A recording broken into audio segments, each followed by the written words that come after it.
shortly. Now, the first thing you need to do is you head over to your ChatGPT. We are going to start with creating a thumbnail for your YouTube video.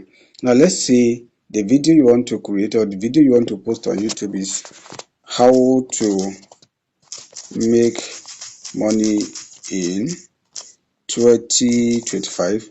Now, let's say for instance, this is the video title. Let's put it in quote.